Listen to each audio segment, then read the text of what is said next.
Story 1. The desert camp that shouldn't exist. I used to work as a long-haul truck driver, often cutting through Arizona's barren desert highways at night. Most nights, the sky would stretch forever, the stars sharp and bright. But one night in July 2018, the desert felt wrong, heavy, like something was waiting. I was driving east on Route 191, between nowhere and nowhere. My radio had lost signal hours ago, and my GPS flickered until it finally froze on a blank screen. That was when I noticed the lights, faint yellow flickers off the road like a campsite fire. Normally I wouldn't stop, but I'd been driving for 11 hours straight and needed a break. I pulled over. There was a dirt road leading toward the firelight, so I took my flashlight and walked in. The air smelled strange. Burnt plastic and something metallic. After about a quarter mile, I saw the camp. 3 tents, a small fire still burning, and a rusted truck with its doors wide open. "Hello?" I called out. No response. The fire looked fresh, so someone had to be nearby. I looked inside one of the tents and froze. There were children's shoes, small, pink ones, and a half-eaten can of beans. But the strangest part? The firewood wasn't wood. It was stacked pieces of dry bone, burnt black at the edges. I stumbled back, realizing what I was looking at. Human bones. Before I could turn around, I heard a whisper behind me. "Don't go near the fire." I swung my flashlight. Nothing. The whisper came again, closer this time. "They're still hungry." I dropped the light, the beam rolled and caught something crawling near the ground, pale, long-limbed shapes slithering toward the campfire. Their skin reflected light like glass, eyes black and wet. I ran. My boots kicked up sand, but those things moved like shadows, silent and fast. When I finally reached my truck, I jumped in and floored it. I didn't look back until I hit the main highway. That's when I saw something in my mirror. A single child's shoe, the same pink one from the tent, lying on my passenger seat.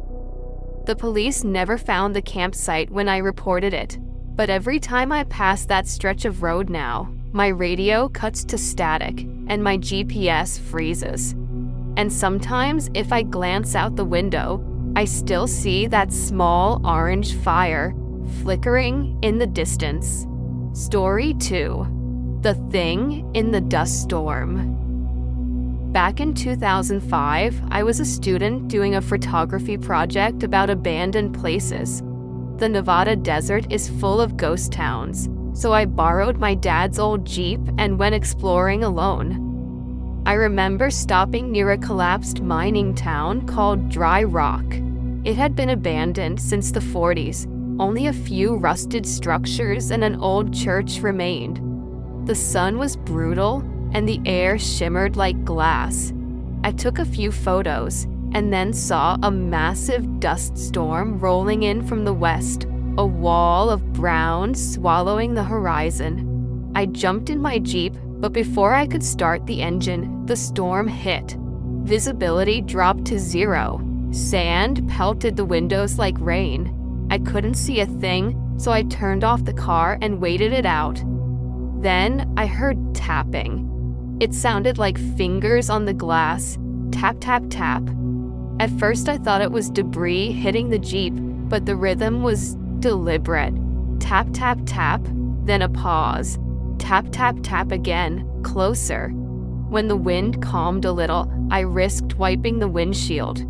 There was a handprint, but not human. The fingers were too long, 6 of them, and the palm looked stretched, almost melted. Then came another print on the back window, and another. I started the Jeep, panic taking over. I tried reversing, but something slammed into the rear bumper, rocking the car. Through the swirling dust, I saw a shape, tall, thin, moving on all 4s, but its limbs bent the wrong way. It crawled toward the driver's side. I floored it. The wheels spun in sand, then finally caught traction. I sped blindly through the storm until I broke through the other side, choking on dust and fear. When I finally stopped, I looked back. There was nothing but desert. I drove straight home, shaking the whole way. When I developed the film for my camera later, most of the shots were ruined by dust, except one. A photo I never remembered taking. It showed me standing by the Jeep, smiling, and behind me, in the distance, a tall, blurry figure crouching in the sand, watching me. Story 3. The Motel at mile marker 117. This one happened to my cousin, Mark, in 2011. He was on a road trip from Texas to California and decided to stop for the night near the Mojave Desert. There wasn't much around except a single old motel called the Oasis Inn, glowing neon in the dark. He checked in around midnight. The woman at the counter looked odd. She never blinked, just stared at him as she handed over a metal key, room 7. Mark said the walls inside were thin, and he could hear voices in the next room. Not talking, chanting, low and slow, over and over again. He tried to sleep, but the chanting got louder. Then came footsteps outside his door, soft at first, then heavier. The doorknob started to turn. He grabbed his phone to call the front desk, but the line was dead. The footsteps stopped, and everything went silent again. He opened the curtains slightly. The parking lot was empty. Even his car was gone. He thought maybe someone was messing with him, so he opened the door.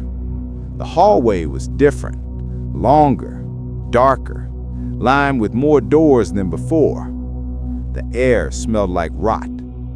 "Hello?" he called out. A whisper came from the far end of the hall. "Check out time, Mr. Mark." He froze. No one there had asked for his name. He backed into his room and locked the door and waited until sunrise. When he finally worked up the nerve to leave, he stepped outside into sand. Endless sand. The motel was gone, just a single neon sign half buried in the dunes that read Oasis. Mark stumbled until a highway patrol officer found him around noon, dehydrated and babbling. They said there was no motel anywhere near mile marker 117.